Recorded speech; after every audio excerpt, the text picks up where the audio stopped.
Apple company के founder Steve jobs, जो कि एक ब्रिलियंट लीडर रह चुके हैं। तो क्या ऐसा हो सकता है कि जो बातें स्टीव जॉब्स ने अपने जीवन के 50 सालों में सीखी हो वो आप सिर्फ 15 मिनट में सीख पाओ? वेल, इसका जवाब है हाँ, ऐसा हो सकता है। स्टीव जॉब्स ने स्टैनफोर्ड यूनिवर्सिटी में एक स्पीच दी थी और उसमें उन्होंने अपने जीवन की सबसे बड़ी लर्निंग्स को 15 मिनट में बताया था 3 कहानियों के माध्यम से। मैंने अपने एक सेमिनार में ऑडियंस से पूछा था कि आप में से कितने लोगों ने स्टीव जॉब्स की स्टैनफोर्ड कमेंसमेंट स्पीच सुनी है। तो उसमें से सिर्फ 1-2 लोगों के हाथ खड़े थे, बाकी किसी ने भी नहीं सुनी। और उसमें से कईयों ने सिर्फ इसलिए नहीं सुनी क्योंकि वो स्पीच इंग्लिश में है। और संदीप सर ने भी इस स्पीच को हाईली रिकमेंड किया है हर एक इंसान के लिए। आप में से कितने लोगों ने स्टीव जॉब्स की स्टैनफोर्ड कमेंसमेंट स्पीच देखी?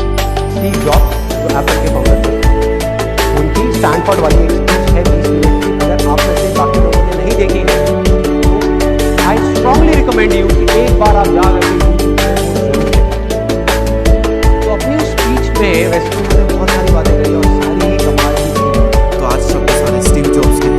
मैं तो बस उन्हें वाच देकर हिंदी में और बहुत ही आसान भाषा का प्रयोग करके आप तक पहुंचा रहा हूं, ताकि कोई भी ऐसा ना हो जो विश्व की सबसे बेहतरीन स्पीच को सिर्फ लैंग्वेज बैरियर की वजह से ना सुन पाए। तो मन को सारी चिंताओं और बाहरी विचारों से मुक्त कर दें। आज आप वो सुनने वाले हैं जिसकी वजह से आपकी जिंदगी में एक विस्फोटक परिवर्तन आ सकता है।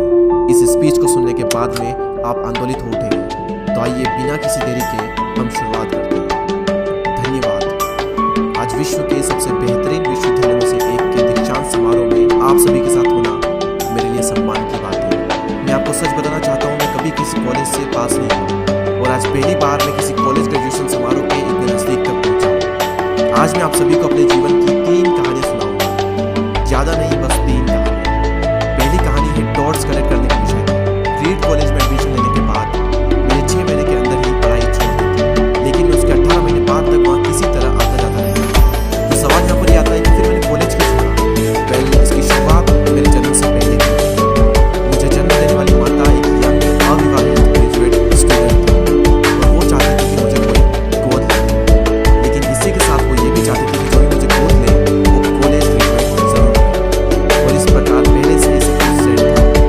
मैं एक वकील और उसकी पत्नी के द्वारा एडॉप्ट किया जाने वाला था, लेकिन जैसे ही मैं इस दुनिया में आया, लास्ट मिनट पर उन्होंने अचानक अपना मन बदल लिया और उन्होंने कहा कि उन्हें तो एक लड़की चाहिए थी। इसीलिए आधी रात को मेरे माता पिता को कॉल किया गया, जो कि वेटिंग लिस्ट में थे, और उन्हें कॉल करके बताया गया कि हमारे पास में एक बेबी बॉय है, क्या आप उसे गोद लेना चाहेंगे? और उन्होंने तुरंत हाँ कर दी। लेकिन बाद में मेरी जन्म देने वाली माता को पता चला कि जिन्होंने मुझे गोद लिया है वो कॉलेज ग्रेजुएट नहीं है और पिता तो हाई स्कूल पास भी नहीं है, और इसीलिए उन्होंने अंतिम एडॉप्शन पेपर पर साइन करने से मना कर दिया। लेकिन फिर कुछ ही महीने बाद मेरे होने वाले माता पिता ने मेरी माँ को वचन दिया कि हम इसे कॉलेज जरूर भेजेंगे, और इस वजह से उसकी माता मान गई और फिर मुझे अडॉप्ट कर दिया गया।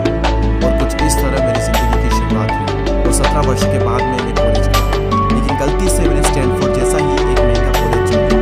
मेरे वर्किंग माता पिता की सारी पूंजी पढ़ाई में खर्च होने लगी और 6 महीने बाद मुझे इस पढ़ाई का कोई भी महत्व नहीं दिखाई देता। मुझे कोई आइडिया नहीं था कि मैं अपनी जिंदगी में क्या करना चाहता हूँ। कोई आइडिया नहीं था कि किस तरीके से कॉलेज मेरी मदद करेगा अपनी जिंदगी में कुछ करने के लिए। और यहाँ पर मैं अपने माता पिता की जीवन भर की पूंजी पढ़ाई में खर्च करता जा रहा, और इसीलिए मैंने कॉलेज ड्रॉप आउट करने का डिसीजन लिया और यही सोचा कि जो होगा अच्छा होगा। उस समय मुझे ये चीज़ बहुत ही डरावनी लगी, लेकिन जब बीते समय को आज मैं देखता हूँ तो मुझे लगता है कि ये मेरी ज़िंदगी का सबसे बेस्ट डिसीजन था। वो कैसे, मैं आपको अभी बताता हूँ। जैसे ही मैंने कॉलेज ड्रॉप आउट किया था तो मैंने उन क्लासेस को करना छोड़ दिया था जिसमें मेरा इंटरेस्ट नहीं था, और मैं केवल उन्हीं क्लासेस को करता था जिसमें मेरा इंटरेस्ट था। और ये सब कुछ करना कोई इतना आसान भी नहीं था, क्योंकि मेरे पास रहने के लिए कोई कमरा नहीं था। इसलिए दोस्तों के कमरों में मैं ज़मीन पर सोता था। मैं कोक की बोतलों को लौटा कर मिलने वाले पैसों से खाना खाता था। मैं हर संडे 7 मील पैदल चलकर हरे कृष्णा मंदिर जाता था, जिससे कि हफ्ते में कम से कम एक बार मैं पेट भरकर खाना खा सकूं, और ये मुझे बहुत ही अच्छा लगता था। अब मैं आपको बताता हूँ कि क्यों कॉलेज ड्रॉप आउट करना मेरी ज़िंदगी का सबसे बेस्ट डिसीजन था। उस समय रीड कॉलेज देश की सबसे अच्छी जगह थी जहाँ कैलीग्राफी सिखाई जाती थी। पूरे कॉलेज परिसर में हर एक पोस्टर, हर एक लेवल पर बहुत ही खूबसूरती से हाथों से कैलीग्राफी किया जाता था।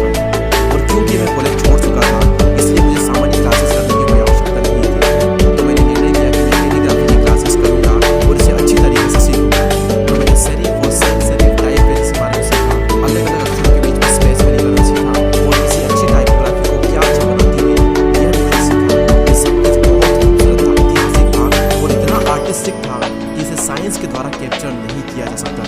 और ये सभी मुझे बहुत ही आकर्षक लगता था। उस समय मेरा ऐसा कोई भी विचार नहीं था कि मैं इन चीज़ों का प्रयोग कभी अपने जीवन में करूँगा। लेकिन जब 10 साल बाद हम अपना पहला मैकिंटोश कंप्यूटर बना रहे थे, तब मैंने इसे मैक में डिज़ाइन कर दिया और यह बहुत ही खूबसूरत टाइपोग्राफी वाला विश्व का पहला कंप्यूटर बन गया। अगर मैंने कॉलेज में केवल कैलीग्राफी में प्रवेश नहीं लिया होता तो मैक में कभी भी मल्टीपल टाइप फेसेस या प्रोपोर्शनली स्पेस्ड फॉन्ट्स नहीं होते। और क्योंकि विंडो ने मैक की कॉपी की है तो दुनिया के किसी भी पर्सनल कंप्यूटर में ये सब नहीं होता। अवश्य ही जब मैं कॉलेज में था तो भविष्य को देखकर इन डॉट्स को कनेक्ट करना असंभव था, लेकिन जब 10 साल बाद में बीते समय को देखता हूँ तो मुझे सब कुछ क्लियर नजर आता है। आप केवल पीछे देखकर ही डॉट्स को कनेक्ट कर सकते हो, इसीलिए आपको विश्वास करना होगा कि अभी जो भी हो रहा है वो आगे चलकर किसी न किसी तरह से आपके फ्यूचर से कनेक्ट हो जाएगा। आपको किसी न किसी में विश्वास करना ही होगा, अपने गट्स में, अपने भाग्य पर, अपने जीवन पर या फिर अपने कर्मों पर। किसी न किसी चीज पर तो विश्वास करना ही होगा, क्योंकि इस बात में विश्वास रखना कि आगे चलकर डॉट्स कनेक्ट होंगे, ये आपको अपने दिल की आवाज सुनने की हिम्मत देगा। और उस समय भी जब आप बिल्कुल अलग रास्ते पर चल रहे हो और यही बात आपको बाकी लोगों से अलग बनाएगी। तो मेरी पहली कहानी से सबसे बड़ी सीख यही है कि जो हो रहा है वो अच्छे के लिए हो रहा है, और अभी आप जो भी कर रहे हैं वो आगे चलकर आपके किसी न किसी काम जरूर आएगा। आप बस अपने आप में विश्वास रखकर करते जाइए जो कर रहे हैं। मेरी दूसरी कहानी लव और लॉस के विषय में है। मैं बहुत ही सौभाग्यशाली था कि जिससे मैं प्यार करता था वह मुझे जल्द ही मिल गई। वॉज और मैंने अपने पिता के गैराज से एप्पल की शुरुआत की थी जब मैं 20 साल का था, और हमने बहुत मेहनत की और 10 साल में एप्पल कंपनी 2 लोगों से बढ़कर $2 बिलियन और 4000 लोगों की कंपनी हो गई। हमने अभी 1 साल पहले ही मैकिंटोश रिलीज किया और मैं 30 साल का हो गया था और कंपनी ने मुझे निकाल दिया। आप सभी लोग सोच रहे होंगे कि अपनी ही बनाई हुई कंपनी से मुझे कैसे निकाल दिया।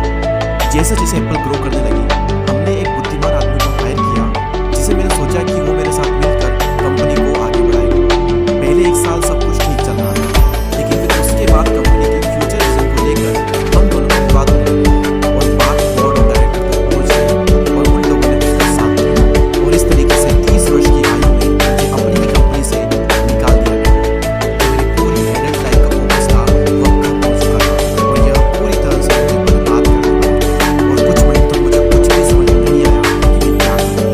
मैं एक बहुत बड़ा पब्लिक फेलियर था और एक बार तो मैंने वैली छोड़कर जाने का भी सोचा, लेकिन धीरे धीरे मुझे एहसास हुआ कि मैं जो काम करता हूँ मैं उसके लिए अभी भी पैशनेट हूँ। एप्पल में जो कुछ भी हुआ उसकी वजह से मेरे पैशन में थोड़ी भी कमी नहीं आई। मुझे उन्होंने अस्वीकार कर दिया, लेकिन फिर भी मैं अपने काम से प्यार करता हूँ और इसीलिए मैंने एक बार फिर से शुरुआत करने की सोची। मैं उस वक्त ये नहीं देख पाया था, लेकिन अब मुझे लगता है कि एप्पल से निकाले जाने से अच्छा मेरे साथ कुछ और हो ही नहीं सकता था। सफल होने का बोझ अब बिगिनर होने के हल्केपन में बदल चुका था। मैं एक बार फिर से स्वयं को बहुत ही हल्का महसूस कर रहा था और इसी आज़ादी की वजह से मैं अपने जीवन के सबसे क्रिएटिव पीरियड में चला गया। अगले 5 सालों में मैंने कंपनी नेक्स्ट और दूसरी कंपनी पिक्सर शुरू कर दी और इसी दौरान मैं बहुत ही अद्भुत महिला से मिला जो कि आगे चलकर मेरी पत्नी बनी। पिक्सर ने विश्व की पहली computer animated movie toy story बनाई और आज के समय यह दुनिया का सबसे सफल एनिमेशन स्टूडियो है। और एप्पल ने एक अप्रत्याशित और मैं फिर से आज एप्पल नेक्स्ट द्वारा विकसित की गई टेक्नोलॉजी का उपयोग करती है। तो यहाँ पर मैं पूरे विश्वास के साथ मैं कह सकता हूँ कि अगर मुझे एप्पल से नहीं निकाला गया होता तो ये सब कुछ मेरे साथ नहीं होता। यह एक कमी दवा थी, लेकिन मेरे विचार में एक मरीज को इसकी जरूरत है। कभी कभी जिंदगी आपको इस तरह की ठोकर मारती है, लेकिन आप विश्वास मत खोइए। मैं विश्वास के साथ मैं कह सकता हूँ कि मैं सिर्फ इसलिए आगे बढ़ता गया क्योंकि मैं अपने काम से प्यार करता था। जितना अपने प्यार को जानना जरूरी है उतना ही जरूरी है अपने काम को खोजना जिसे आप सच में एंजॉय करते हो, क्योंकि आपका काम आपकी जिंदगी का एक बहुत ही बड़ा हिस्सा होता है। और वास्तविक रूप से संतुष्ट होने का सिर्फ यही एक तरीका है कि आप वो करें जिसे आप एक बड़ा काम समझते हैं, और बड़ा काम करने का सिर्फ एक ही तरीका है कि आप वो करें जो आप करना पसंद करते हैं। और अगर अभी तक आपको वो काम नहीं मिला है तो आप रुकिए मत, उसे खोजते रहिए। जैसा कि दिल से जुड़ी हर एक चीज़ में होता है, वो जब आपको मिलेगी तब आपको पता चल जाएगा। और जैसा कि किसी अच्छे रिलेशनशिप में होता है, वो समय के साथ साथ और भी अच्छी होती जाएगी। इसलिए इसे खोजते रहिए, रुकिए मत।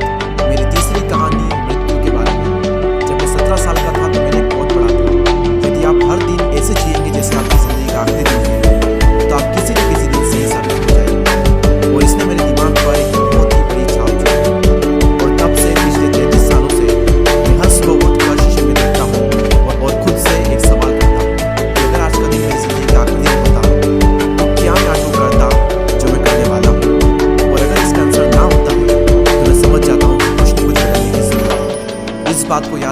एक दिन मरना है, किसी भी चीज के खोने के डर को दूर करने का सबसे अच्छा तरीका है आप पहले से ही नंगे हैं। ऐसा कोई भी कारण नहीं है कि आप अपने दिल की ना सुने। करीब 1 साल पहले ही मुझे पता चला कि मुझे कैंसर है। सुबह 7:30 बजे मेरा स्कैन हुआ और उसमें साफ दिखाई दे रहा था कि मेरे पेनक्रियाज में ट्यूमर है। और सच कहूँ तो मुझे तो ये भी नहीं पता था कि पेनक्रियाज होता क्या है।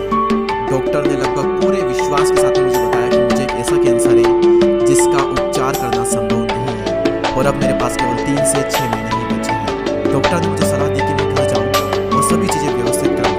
यानी कि डॉक्टर की भाषा में इसका मतलब था कि आप मरने की तैयारी कर लीजिए। यानी कि वो सारी चीज़ें जो आप अगले 10 साल में करने वाले थे वो बचे हुए दिनों में कर लीजिए, क्योंकि आपका अंतिम समय आ चुका है। मैंने इस डायग्नोसिस के साथ में पूरा दिन बिता दिया और शाम को मेरी बायोप्सी हुई, जहाँ पर मेरे गले के रास्ते से पेट से होते हुए एक एंडोस्कोप डाला गया और एक सुई से ट्यूमर के कुछ सेल्स निकाले गए। उस वक्त मैं पूरी तरह से बेहोश था, लेकिन मेरी पत्नी और वहाँ पर जो भी उपस्थित था कि जब डॉक्टर ने माइक्रोस्कोप से मेरे सेल्स को देखा तो वहाँ भी रो पड़ा, क्योंकि सेल्स को लेकर डॉक्टर समझ गया था कि मुझे एक बहुत ही दुर्लभ प्रकार का कैंसर हुआ है जो कि सर्जरी से ठीक हो सकता है। तो मेरी सर्जरी हुई और सौभाग्य से मैं अब बिल्कुल ठीक हूँ। मौत के इतने करीब तक मैं पहले कभी भी नहीं पहुंचा और मैं उम्मीद करता हूं कि आने वाले कुछ समय तक मैं पहुंचूं भी ना। और यह सब देखने के बाद में मैं पूरे विश्वास के साथ में ये कह सकता हूं कि मृत्यु एक उपयोगी लेकिन विशुद्ध रूप से बौद्धिक संकल्पना है। कोई भी मरना नहीं चाहता, यहाँ तक कि वो लोग जो स्वर्ग जाना चाहते हैं वो भी वहाँ जाने के लिए मरना नहीं चाहते। मृत्यु ही वो स्थान है जहाँ पर हम सभी लोग जाते हैं। आज तक कोई भी इससे बचा नहीं है और ऐसा होना ही चाहिए, क्योंकि इस जीवन का एकमात्र सबसे बड़ा आविष्कार है वो है मृत्यु।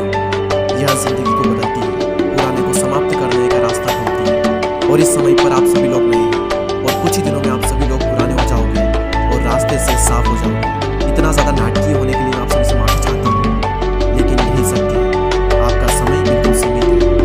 इसीलिए इसे किसी और की जिंदगी जीकर व्यर्थ मत कीजिए, बेकार की सोच में मत फंसिए, अपने जीवन को दूसरों के हिसाब से मत चलाइए, औरों के विचारों के शोर में अपने अंदर की आवाज़ को मत दबाइए। और सबसे महत्वपूर्ण ये है कि अपने दिल और सहज बुद्धि की बात सुनने का साहस रखें, क्योंकि वे पहले से ही जानते हैं कि तुम वास्तव में क्या बनना चाहते हो। तो पहले अपने दिल की आवाज़ सुने, बाकी सारी चीज़ें सेकंड में। और अंत में मैं आपसे किसी यही कहना चाहूँगा, स्टे हंग्री स्टे फुलिश। मैंने हमेशा अपने लिए यही मांगा है और अब जब आप सभी लोग यहाँ से ग्रेजुएट हो रहे हैं तो मैं आप सभी के लिए भी यही विश करता हूँ, स्टे हंग्री स्टे फुलिश। यानी कि भूखे रहिए और मूर्ख रहिए। भूखे यानी कि कुछ करने की भूख आपके अंदर होनी चाहिए, और मूर्ख रहो क्योंकि मूर्ख रहकर ही आपको सीख पाओगे। अगर आपको ये लगता है कि आप सब कुछ पहले से जानते हैं